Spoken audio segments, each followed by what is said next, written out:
నిర్మల్ జిల్లా కేంద్రంలోని ప్రసిద్ధ పుణ్యక్షేత్రమైన శ్రీ గంగిరామన్న సాయిబాబా ఆలయంలో దత్త జయంతి వేడుకలు ఘనంగా నిర్వహించారు.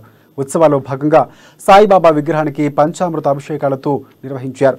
ఇక వివిధ రకాల పూలతో అలంకరించారు. పల్లకి ఊరేగింపు కార్యక్రమం వైభవంగా చేపట్టారు. మహిళలు పెద్ద సంఖ్యలో పాల్గొని మంగళ హారతులతో ప్రత్యేక పూజలు నిర్వహించారు. అనంతరం భక్తులకు అన్నదానం నిర్వహించారు.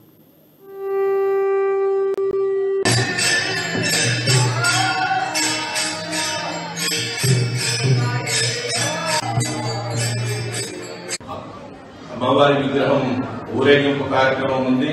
మరి 13, 14, 15 రోజు ప్రతిష్ట కార్యక్రమం ఉంది. మరి అంపి స్వామి గారు వస్తున్నారు. మీరందరూ కూడా మరి ఆ మహాలక్ష్మి ఆలయాన్ని ఊరేగింపులో కానివ్వండి 12 నాడు మరి మీరు ఎవరైనా హోమ కార్యక్రమంలో కూర్చున్నా కూడా మరి 15 నాడు ఉదయం 7 గంటలకు ప్రతిష్టాపన కార్యక్రమం ఉంది. మరి మీరందరూ ఇంతటి కార్యక్రమంలో మీరందరూ పాల్గొని ఆ భగవంతుడు ఆశీస్సులు మన పైన ఎప్పుడు ఎల్లవేళలా ఉండాలని కోరుతూ మరి ఇక్కడ ఫంక్షన్ హాల్ కూడా జనవరిలో కంప్లీట్ అవుతుంది. మరి మనం ఇప్పుడు చూస్తాం.